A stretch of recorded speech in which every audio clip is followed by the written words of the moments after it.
Hello and welcome to From the Spine to the Mind, where we talk about books. Today I'll be discussing The 100 Years' War on Palestine by Rashid Khalidi. As you can see from this first slide, I just have different pictures of Palestine and the culture and the history throughout the decades. But there's one particular photo that I want to draw attention to before I really dive in, because he is the reason why I needed to read this book. I needed to understand this history and understand these people, and that is Mito Halimi. His thing was bringing life to genocide, and he had these plants, and he would do a day in the life, and then just one day he was gone. 19, a handsome young man, just gone for no reason. And that is what encouraged me to see what could have possibly led up to this point for this young man's life to be taken away from him. And that is where I bring you today. I highly encourage you to read this book for yourself. I'm going to be hitting a lot of the key points, but this book goes very far in depth. The first thing I'm going to be talking about are the tactics that were used for ethnic cleansing, and these were used historically and presently. So first, the colonization of coastal plain and fertile valleys, which was a detriment to the Palestinians, because one, not only were these Jewish people coming in and pretty much saying like, hey, I want this land, you gotta go. They were taking the most profitable and fertile land, and for Palestinians that really leaned into agriculture, these were the ones who really felt that detriment. The British banning of Palestinian political activity. If you prevent people from coming together, figuring out how you were able to do this, and then figure out how to undo this injustice, that's bad for people who are colonizing you. So of course they're going to ban you from doing it. And the thing is, I'm not sure if it was still technically banned or made illegal, but decades and decades and decades down the line, Palestinians were not allowed to have a representative. They were either provided a representative, or people just talked about them like they were children. The relationship between adults and children, the child doesn't really have a say-so. The adults are going to tell you what you're going to do, how you're going to do it, and you're going to do it. And that's pretty much how they were treating the Palestinians. And that goes into a lot of colonization and slavery, where they infantilize minorities and say, well, you're not capable of taking care of yourself, so of course the white saviors have to come in and do it all for you. So that's just their whiteness peeking through. Now, the third tactic: outside funding and diplomatic support from the United States. If you've been keeping up in recent times, you constantly hear about billions and billions of dollars going over to Israel. Israel is the largest cumulative recipient of U.S. foreign aid since World War II, and as of 2020, the United States has provided Israel with over $146 billion in bilateral assistance and missile defense funding. An indiscriminate amount of money being given away to another, when we have so many issues that we could be fixing with that money. Next, I'm going to combine the next two: the displacement and demolishing of homes and villages, and the massacres of unarmed civilians, because these pretty much go hand in hand. This is another tactic that you're going to hear frequently throughout. Israel kind of had this stance of, either you stay here and we kill you, or you stay here and we leave you with nothing. And regardless, they would be getting what they wanted. A broken down Palestinian people who will eventually just leave because there's nothing else for you here. When enough of your family has been killed, when enough of your family has been imprisoned, when enough of your family has been expelled, eventually you're just going to follow suit. At least that is what they expected to happen. So now we're going to move on to Britain, of course. So Britain occupied Palestine from 1917 to 1918 until it became a mandate in 1920. And this pretty much just means that they gave authorization to someone else to take over this land, which is just absolutely freaking wild, that you can come over to someone else's land and give it away to someone else. When I tell you the white audacity is so crazy, like it's if it didn't lead to so many deaths, it would be funny, because it's just like, y'all are really audacious, but like, why wouldn't you be? You've been doing it for centuries. Of course you're audacious. Like, you have no reason to stop until someone stops you. So, Britain issued the Balfour Declaration in 1917 and committed to the creation of a Jewish homeland. Now, this declaration did not mention the Palestinians, as if they were already imagining a land free of Palestinians. And at the time of the British occupation in 1917, Jews formed less than a tenth of the population of Palestine. So for them not to even be mentioned is just absolutely absurd. Absurd. You know what I meant. Alright. So, the next slide. This is just a timeline that I'm going to keep adding on to. So, the Balfour Declaration of 1917. So, I'm just going to briefly go over what this says. So pretty much, Dear Lord Rothschild, I have much pleasure in conveying to you on behalf of His Majesty's government the following declaration of sympathy with Jewish Zionist aspirations, which has been submitted to and approved by the Cabinet. His Majesty's government view with favor the establishment in Palestine of a national home for the Jewish people, and will use their best endeavors to facilitate the achievement of this object, it being clearly understood that nothing shall be done which may prejudice the civil and religious rights of existing non-Jewish communities in Palestine. That is how the Palestinians were referred to, as the non-Jewish communities in Palestine. Don't forget that I said that in 1917, Jews formed less than a tenth of the population of Palestine.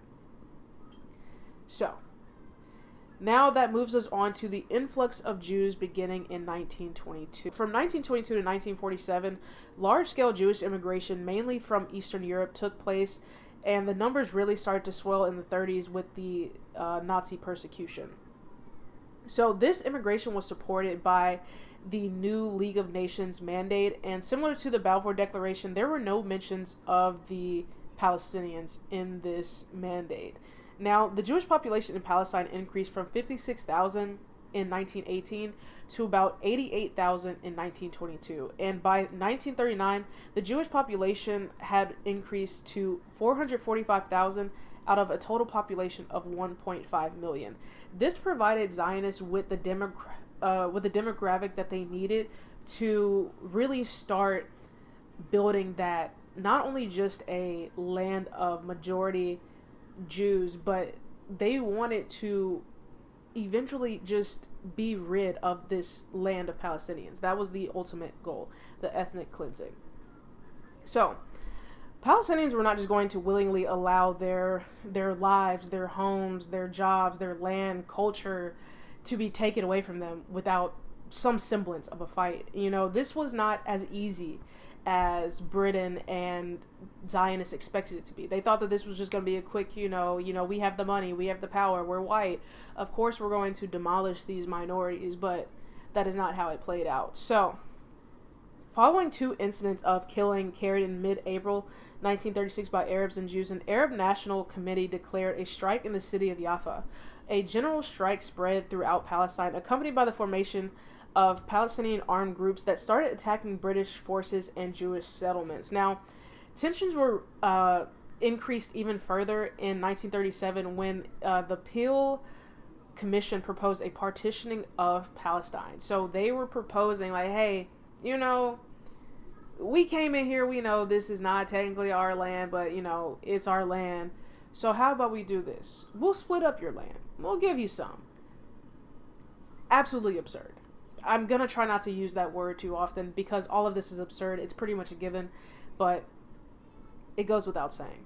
So this revolt resulted in 14 to 17% of the adult male population of Palestinians to be killed, wounded, imprisoned, or exiled.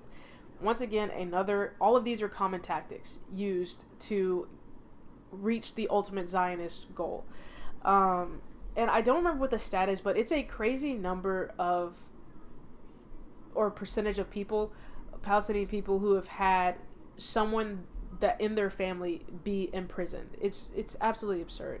Sorry, I did it again. I'm trying. So this is a picture of the Peel Commission partition plan. As you can see, the Jewish state it's not very large. It's not at all. You see the Arab state, they still have a majority of their land, which, as they should, it's their land. But I digress. So moving on to the 1947 partition plan. So that one was 1937. This is the 1947 partition plan. So, as you can see here, this is the 1947. I'm just going to go ahead and move on to the one where it's comparing it. So, you see how not only is the Arab state shrinking, but they're literally being surrounded by their enemy on either all sides by their enemy or by water. They have nowhere to go. They will have to cross into enemy territory if they want to move around. Their own... trying to keep my temper in check. Their own land. Now, once again, mind you, all of these decisions are being made without a Palestinian representative. Like, they're cutting up their land, taking their resources, taking away their jobs. They're doing all of this without a Palestinian say-so. So, May 15th, 1948 is what is referred as the nakba. Nakba just means catastrophe. And the nakba refers to the expulsion of Palestinians from their land. Between 1947 to 1949, more than 800,000 of the 1.4 million Palestinians living in 1,300 Palestinian towns and villages were driven out of their homes. Israel destroyed 531 of these towns and villages, while the Israeli forces killed 15,000 Palestinians during this time. These events eventually led to the 1948 Palestinian-Israeli War. Once again, these are the tactics that I mentioned at the beginning, the tactics used for ethnic cleansing to reach the Zionist goal. Now, many Palestinians escaped to nearby Jordan, Syria, Lebanon, and the West Bank and Gaza. These are all places that will come up very frequently, especially when I start talking about the PLO. I will be talking about Jordan, Syria, and Lebanon. Now, after the war, Israel refused to allow Palestinians to return because allowing people to come back is kind of the opposite of ethnic cleansing them from what you perceive to be your land. So a lot of these Palestinians were forced to live in refugee camps in Lebanon, Syria, Jordan, and the Israeli-occupied West Bank. So once again, that tactic of either you stay and we kill you or you stay and we leave you with nothing. All right, moving on. The reprisal operations of the 1950s and 60s. Now, reprisal operations were raids that were carried out by the IDF or the Israel Defense Forces in the 1950s and 60s in response to attacks where armed Arab militants were entering Palestine from Syria, Egypt, and Jordan to carry out attacks on Israeli civilians and soldiers. Now, most of these reprisal operations were supposedly to deter future attacks, and two other factors of these operations was to boost morale for the Jewish people, because like they need to feel safe in a land that's not their own. They need to feel safe while these other people feel very unsafe, feel very insecure on if they will make it to the next night, if they will be able to make it to the next night without being imprisoned or dragged from their home or beaten or their homes burned down. They need to feel secure. So that was one of the reasons for the reprisal operations. And another reason was they needed to train newly formed army units. Now, a number of these operations involved attacking villages and Palestinian civilians in the West Bank, including the 1953 Kibbutz massacre. Now, Israel's retaliation policy of 1953 to 56 did not care to distinguish between perpetrator and civilians that were living in these villages. Its goal was to send a message that if you come for 2 of ours, we will come for 200 of yours, which is more like 2,000. Now, when I get more into the wars, you will hear the drastic difference in Palestinian versus Israeli deaths. Next, I will be talking about Fatah and the PLO. So Fatah was founded in 1959, and the PLO was founded in 1964.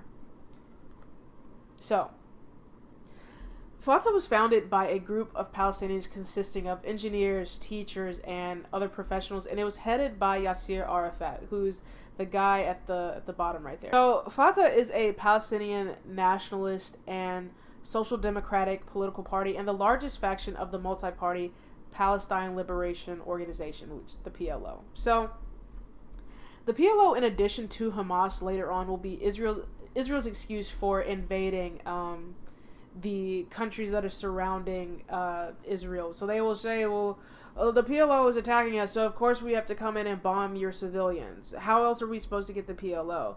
You know, it's just, they use that same excuse so much, and I think that that's what really gets me, is that, like, you don't even try, and they don't have to, because up until this point, no one has cared to call them out on their bullshit. No one has cared to actually do something to stop this, so they just keep going.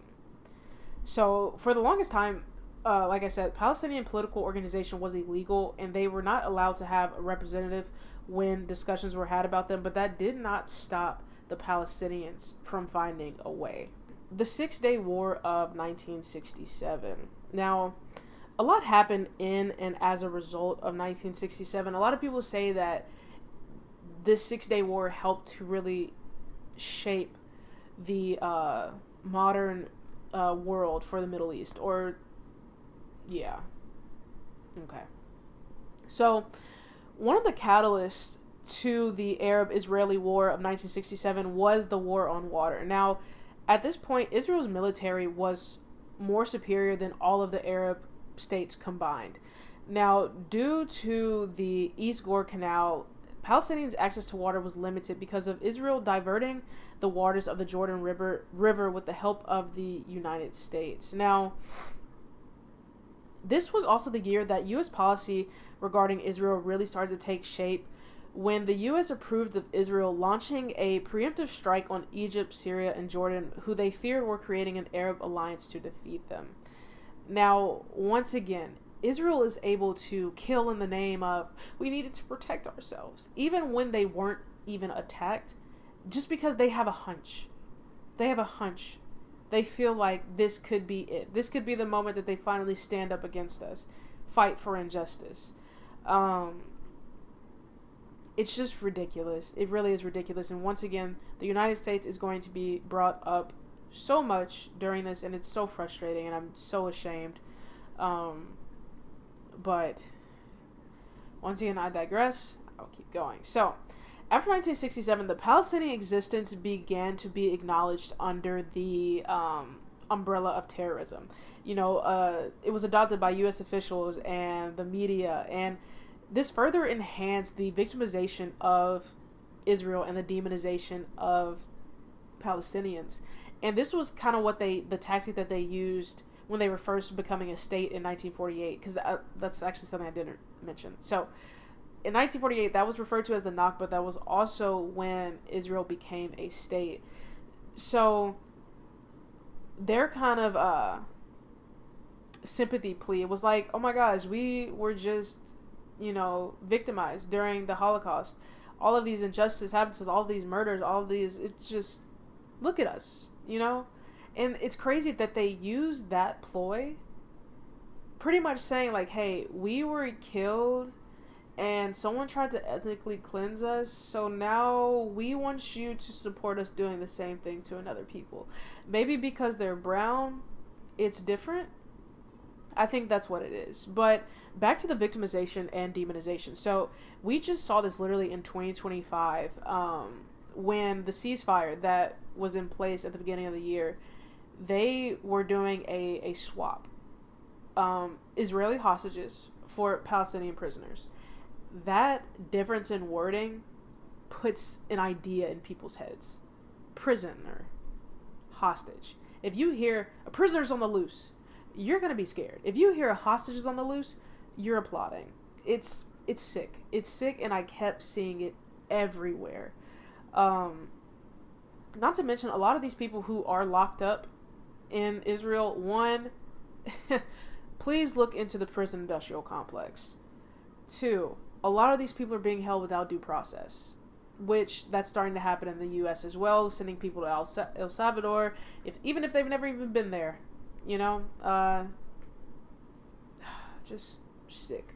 Now, in 1969, the Israeli Prime Minister said that there was no such thing as a Palestinian. They did not exist. This sentiment was repeated in 2023 by an Israeli minister who said Palestinians had no history, no tongue, nothing. This is proof that their goal was to ethnically cleanse the Palestinians of their land. So, the Lebanese Civil War went from 1975 to 1990, but Israel remained occupying until 2000. Now, as I mentioned before, the destruction of Israelis is not just limited within their own borders. They frequently will go out and carry out attacks on Syria and Lebanon, or where they deem that Palestinians are operating militarily, and that is their justification for, once again, killing civilians. I don't really like the whole women and children bit, because I don't think anyone innocent should be killed on either side. I want to say that. I do not think any innocent life should be taken, but I also don't think that some innocent lives should be held to a higher standard than others. So it's like, they killed 3 Israelis, and then you hear about these 3,000 Palestinians, they're like, well, they're terrorists. All of them. Or they were gonna become terrorists. So, one of these attacks in 1978 led to the long-term occupation of South Lebanon, and these attacks killed many thousands, and Israel to this day continues to attack and kill in Lebanon. Also Syria, that's another one that's currently going on. So, it's just like, for people who claim to be so innocent, like, y'all really are tied to a lot of deaths in a lot of places. I just find that so interesting. It's really hard to play the victim when you are constantly the perpetrator. I want to more specifically dive into 1982, a part of the Lebanese Civil War. So in 1982, after exchanging fire across the border, Israel released an aerial bombardment that was the beginning of their invasion and attack against the PLO. Now, as I've said before, I believe that has been all of their reasonings for going into different Arab states for the PLO. Even when civilians, women, children are being killed, they are worth the sacrifice in order to reach the PLO. That's why Henry Kissinger in the United States allowed and coordinated with Syria to attack the PLO in Lebanon in 1976, with him saying, we could let the Syrians move and break the back of the PLO, which is why Israel wanted to go into Lebanon after the Palestinians. They wanted to defeat the PLO so that they could break the morale of the Palestinians still on their land, because they felt like, well, if the PLO was seen almost like as their protectors, the first line of getting their message out, fighting for them, if we defeat them, they will lose hope. And that was their goal. Now, Israeli forces would cut off water, electricity, food, and fuel, which are similar tactics we are seeing in Palestine with the denial of life-saving aid. And that is why the U.S. decided to attack the Houthis, is because they were trying to pressure Israel into allowing aid to come through. So during the 7-week siege of Beirut in 1982, over 20,000 were killed in Beirut and other parts of Lebanon. This siege was aided and supported by the United States, and this support was seen in the form of troops. And of these troops that were sent to Lebanon, 238 were killed. For what? What were these American soldiers killed for? For aiding in ethnic cleansing. So, problems with the PLO in Lebanon. Now, many in Lebanon felt that their country was being taken from them, and war was being brought to their doorstep for something that didn't really concern them. And the PLO's behavior in earlier decades certainly did not help that, especially when a young couple failed to stop at a checkpoint and they were gunned down. Now, the PLO was soon exiled to different countries with very little, if any, support. And the reason why they were exiled is because pretty much the Israelis said, we're not going to stop killing people until you leave. So finally, after enough people had died, and after tensions were raising. They were like, hey, get out, please. We're begging you to leave.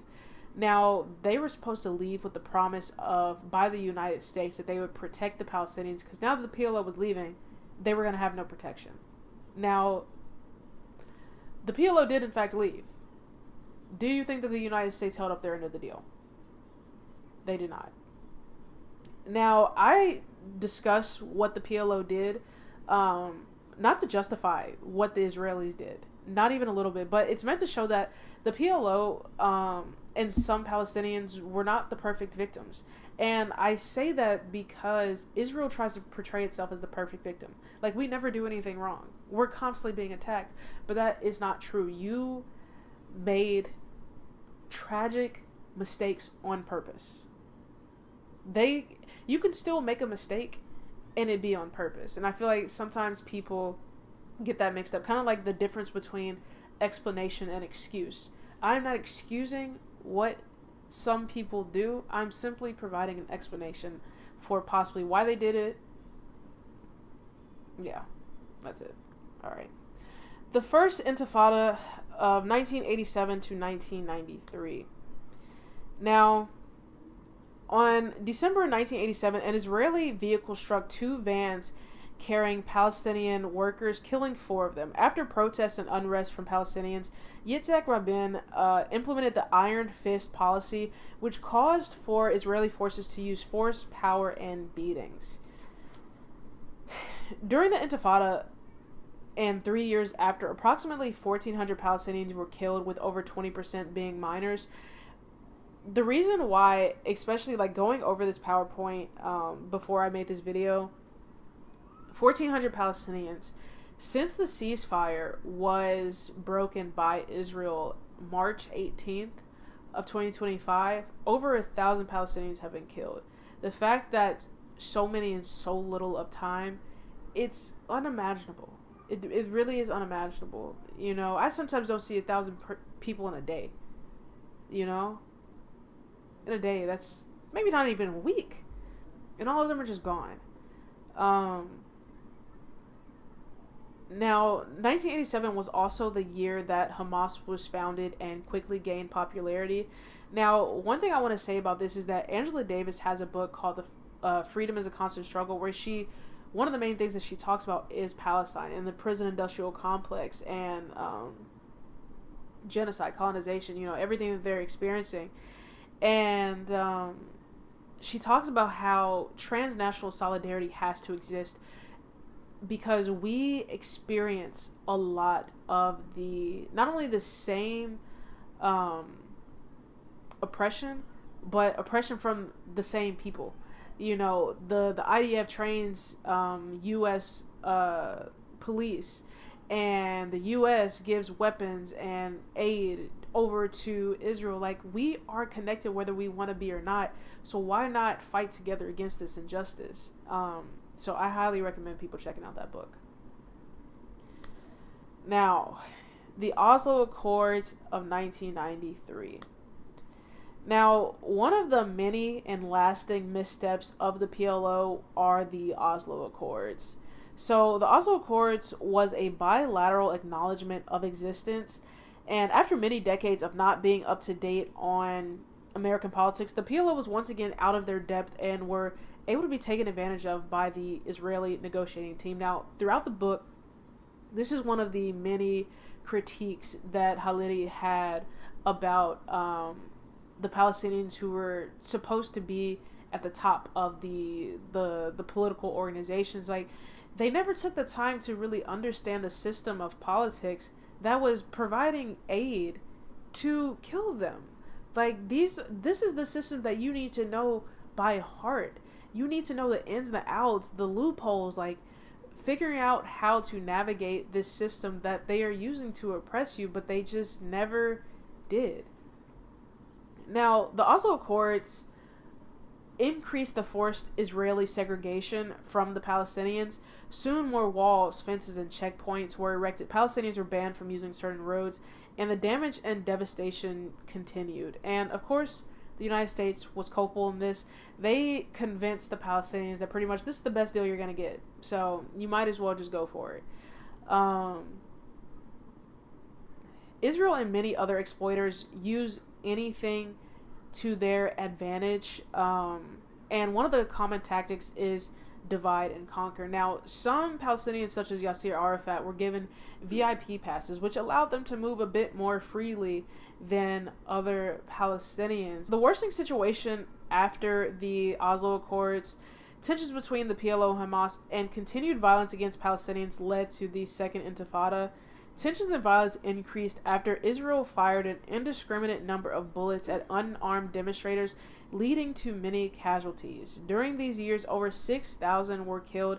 About 1,000 of those were Israelis. So from 2000 to 2014, Israel continued ground and aerial assaults, which led to severely damaged infrastructure, contaminated water, blackouts, and of course the deaths of innocents. It's unimaginable. Like, looking at the destruction, it almost doesn't even seem real that it's leveled. It's completely leveled. It's just so sad to see. So, the 2014 war. Now, this war was incited by 2 Palestinian teenagers being killed in a West Bank clash with Israeli troops, resulting in 3 Israeli teenagers being abducted and killed by Hamas. Violent protests then ensued after a Palestinian teenager was abducted and burned alive by a Zionist. Now, Israel then attacked Hamas in Gaza after heavy rocket fire descended on Israeli cities. So at this point, they're literally just going back and forth, back and forth, back and forth. So the war lasted 50 days and killed more than 2,100 Palestinians, most of which were civilians, according to the UN. Me and the UN got some problems. Actually, I'll go ahead and say that now. I don't get the purpose of the UN. Honestly, I actually do need to do more research into the UN. But from my understanding, they're supposed to prevent genocide, acts against humanity, blah, blah, blah. At what point do y'all do y'all job? At what point? Because I think it was just one person from the UN was killed. And they were pretty much, so for safety reasons, we're going to be removing our people. I just don't get the point of them. I really don't. And it also just makes me frustrated because I'm like, if not you, then who? If not you, then who? So, as a result of this war, over 400,000 Palestinians were forced to leave their homes, and many did not have one to go back to, which once again goes back to my tactics for ethnic cleansing.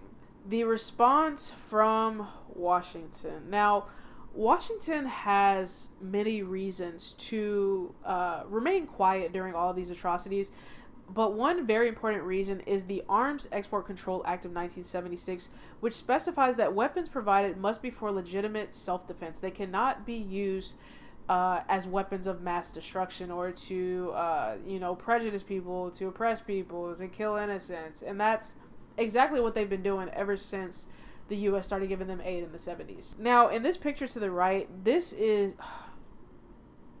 I just got a headache. Oh my god.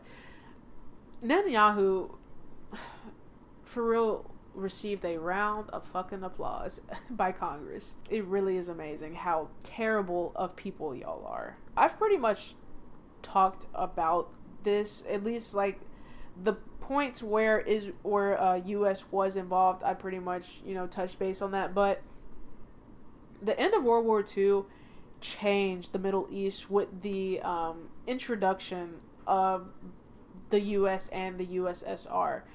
Starting in 1942, American ships, troops, and bases arrived in North Africa, Iran, and Saudi Arabia. It wasn't until the early 70s that massive amounts of military and economic support were sent to Zionists. And with the declining influence of Britain with Israel, the United States took over as that predominant external force. When the U.S. wasn't providing arms or money, they were diplomatically supporting Israel. In 1947, the U.S. was in favor of the partition plan and provided military support, which was crucial in their win to secure land for Israelis during the war. This made the U.S. realize the profits or benefits of having a Jewish state in the Middle East in terms of like the energy resources that could help them during the Cold War. The goal for Zionists and the U.S. was to secure Israel and do anything to prevent Arab unity, which is why the U.S. signed off on that preemptive strike on Syria, Jordan, and Lebanon. So this relationship has been cultivating for way too long. Many people have died and will die if we do not sever this tie, if we do not destabilize this system that they have been able to build. We cannot allow this to continue. Politics isn't everything, and you need to make it a point to be involved, or else things like this history isn't known by people because of politics, because it is not beneficial to them for you to know this history. If there is something that the government doesn't want you to know, make it your point to know every single thing about it. Make it your point. And that's why I read this book, because I don't like doing what I'm told. You told me don't support them, don't look into the history, and what did I do? I supported them and looked into the history. So now for my last slide. Where are we now? So over 50,000 Palestinians have died since October 7th, 2023. March 18th, 2025, I mentioned that earlier, Israel went against the ceasefire and has continued their assault relentlessly. Over 1,000 people have been killed. And that was maybe 4 days ago when I saw that, and they've been just constant. March 23rd, 2025, the IDF killed 15 paramedics and lied about the circumstances until footage was released. Pretty much they said the vehicle was driving suspiciously. They didn't have their lights on, but one of the people, the man who ended up dying, was able to get this footage out, and they had their lights on. And their colleagues, they were found in a mass grave. Their colleagues had to dig them out. This is just absolutely absurd that this is allowed to keep going. Oh my gosh. The last 2 points are growing protests. So there have been growing protests in Tel Aviv for Netanyahu's decision making, as well as some that disagree with the treatment of Palestinians. Now, most of these protests they're upset because Israel is bombing Palestinians when their family members, their people, are still hostages. And there was a family, unfortunately I cannot remember their names right now, but pretty much a young woman and her children, her toddlers, were killed. And pretty much the family said, like, Israel killed our family, like they blew them up, like we don't want you at their funeral. You know, it seems like there's beginning to be a shift in Israel, but for me it's still not enough people talking out about the treatment of Palestinians. I just couldn't imagine, like, we literally got people right next door to us being bombed, being starved. You got kids dying in the dozens, in the hundreds, and you're just cool with that? I couldn't imagine that. I could not imagine that, you know? And there are also growing protests in Gaza of Palestinians disagreeing with Hamas. It's similar to what was happening in Lebanon, where pretty much the Lebanese were like, hey, your fighting is getting us killed. Please get out, you know?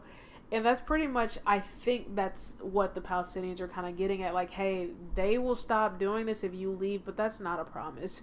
I would not trust Israel at any cost. The thing that worries me about this is that I'm not saying that the Gazans, the Palestinians, don't have a right to speak out about this. It's not even my place to say whether I think it's right or not. My only concern is that this is similar to kind of like with the PLO and Hamas, and they were killing each other. You know, Israel don't even have to do their job if you're killing each other. And now, I'm not saying this is what is happening, but I'm just saying when you have discontent amongst yourselves, sometimes that is the advantage that they're looking for, the divide and conquer.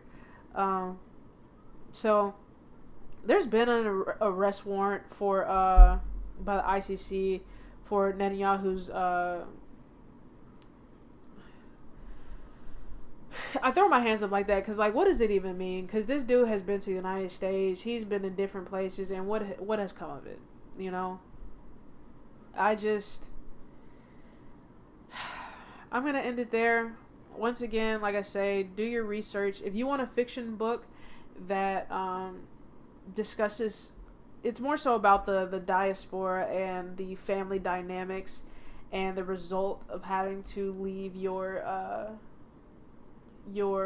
how do they phrase it? Your national no your land, your family's land, your people's land. It's Salt Houses by Hala Al-Yan. I read that earlier this year. The prose is beautiful. The family dynamics is so heartbreaking and real. I really love the portrayal of generational trauma and, how what has happened to them has aided in this generational trauma. So, once again, do your own research. Check out this book. Let me know what you think. If you're an Israel supporter, I'm literally just not even going to go back and forth with you because you're an idiot.